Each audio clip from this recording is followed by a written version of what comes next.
Oi, gente, tudo bem? Começando mais um vídeo aqui neste canal e hoje eu vim falar para vocês sobre um dos meus livros favoritos da vida, um dos livros mais desafiadores em toda a minha vida de leitora e que eu considero que foi uma viagem, uma travessia com altos e baixos.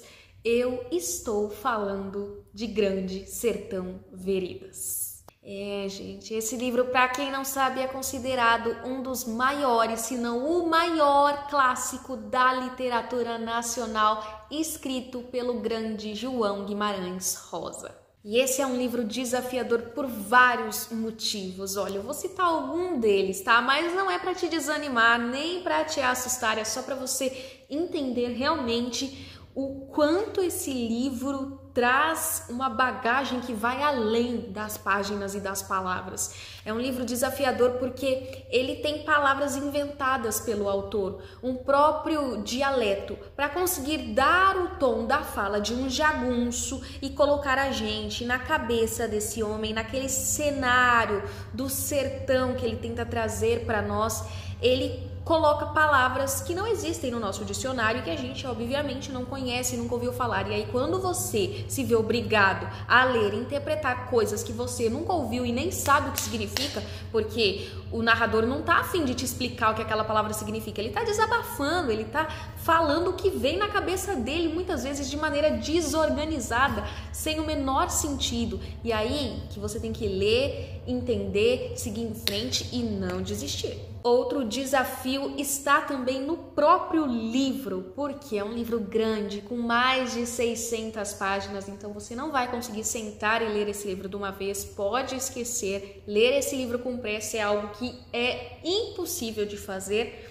E ele também não tem capítulos, então você imagina um livro com mais de 600 páginas sem a divisão de capítulos para você conseguir fazer uma pausa. Mas agora eu vou falar para você por que vale a pena se desafiar e passar por tudo isso e chegar até o final de Grande Sertão Veredas. Bem, logo nos primeiros capítulos é onde você tem o maior desafio. Eu já tinha tentado ler Grande Sertão Veredas 2 vezes antes de conseguir no ano passado. E eu te digo que tá tudo bem se você já tentou e não conseguiu. Isso não aconteceu só comigo, nem só com você, já aconteceu com várias pessoas. Porque, como eu falei, o livro é desafiador. E no começo a gente tem o Riobaldo, que é o nosso protagonista, um homem simples, estudado, mas um ex-jagunço, que está contando a sua história de vida desde a sua infância até como ele entrou, né, na jagunçagem, as coisas que ele viveu, as batalhas que ele enfrentou, as descobertas que ele fez ao longo da sua vida.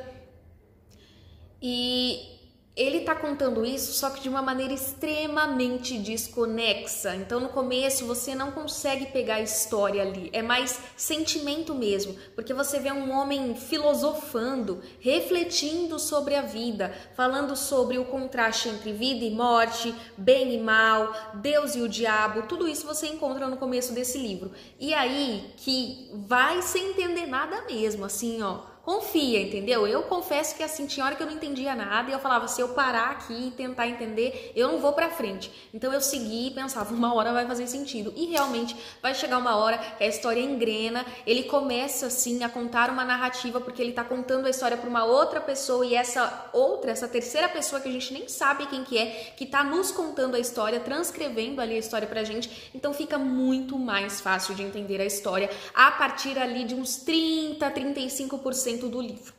E onde é que se passa, gente, essa história? Sim, é no sertão do Brasil, mas no sertão mineiro, goiano e baiano do nosso país. E isso acontece lá no começo do século passado, ali entre 1910 a 1920, por aí. Mas sobre o que fala, Jaqueline, essa história, me conta, eu vou te contar, mas antes, faz um favor, deixa o seu like e se inscreva aqui no canal se você ainda não for inscrito, tá? Esperando o quê? Você me ajuda muito, não te custa nada, é super rapidinho e me dá uma força para eu continuar produzindo conteúdos aqui para vocês, tá bom? Então já deixou o like, já se inscreveu?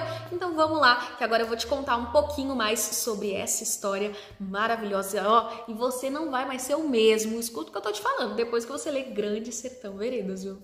Como eu já comentei, o nosso protagonista é o Riobaldo, que quando a história começa, ele já é um homem idoso e ele está ali ansioso para contar a sua história de vida, para dividir a sua história de vida com alguém, até que um viajante que está ali visitando a cidade para estudar sobre a história e a cultura daquele lugar, acaba parando ali na casa dele. Ele chama esse visitante e fala: ó, você tá sem pressa? Se você tiver sem pressa, eu vou te contar a história da minha vida. Ele começa a contar a história para esse homem e esse homem transcreve a história do Riobaldo pra gente. Ele começa a contar pra gente sobre a mãe dele, sobre o lugar em que ele nasceu. Quis a vida que a jagunçagem se apresentasse para esse homem como uma alternativa de vida. Era algo que ele não queria, não sonhava com isso, mas ele acabou entrando para um bando ali, né, quando um amigo, um companheiro ali chamou ele, e aí ele acabou entrando para um bando e se tornou jagunço. E quando ele entra para esse bando, a gente vai começar a ver os desafios que ele passou por lá, como, gente, comer um tipo de carne que é uma cena que você fica abismada, assim. Eu fiquei nauseada quando li de tão real que foi aquela cena pra mim, e dos percalços que eles encontravam, das batalhas, dos bandos rivais, de como era para eles ter um líder, né? A gente sempre ouve falar ali dos jagunços que tem um líder, como não lembrar do Lampião, né, pro seu grupo ali de cangaceiros, e nesse grupo a gente também tem a liderança do Joca Ramiro, que era o chefe dos jagunços do grupo ao qual Riobaldo fazia parte. E a gente conhece também Reinaldo, que é um jovem que se diz muito diferente e faz uma amizade muito forte com o nosso protagonista Riobaldo. Os dois criam um laço de amizade muito bonito ali dentro da jagunçagem. Nem eles sabem explicar de onde surgiu esse sentimento. Muito legal ver assim como que essa amizade vai crescendo entre os dois num meio tão machista mesmo, né? Onde os homens ali não podiam demonstrar nenhum tipo de sentimento. E aí que Reinaldo chama um dia o Riobaldo para contar um segredo para ele, o seu verdadeiro nome, que ninguém mais no bando sabia. E o seu verdadeiro nome era Diadorim. E Diadorim fala que ele ama a jagunçagem. Então isso também é muito legal, porque esses dois personagens centrais, que estão sempre juntos e formam essa amizade, são o oposto um do outro. Enquanto o Riobaldo tá ali tentando fazer a cabeça de Diadorim para que eles larguem a jagunçagem, fujam do bando, Diadorim se recusa a fazer isso, porque Diadorim ama aquela vida, né? Ele é filho de jagunço e ele quis entrar para a jagunçagem, foi uma escolha dele e ele não sai dali de jeito nenhum. E para não abandonar o amigo, Riobaldo também não larga o bando e continua na jagunçagem. O que eu posso dizer é que o final desse livro é muito surpreendente.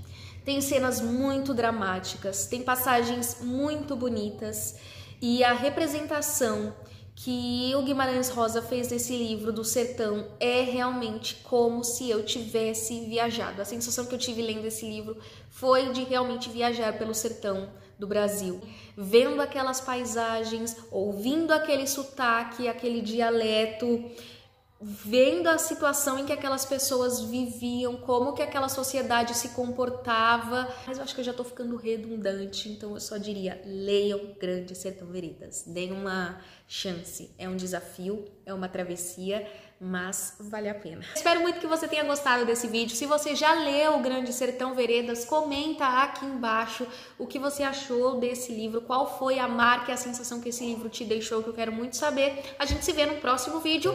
Até mais!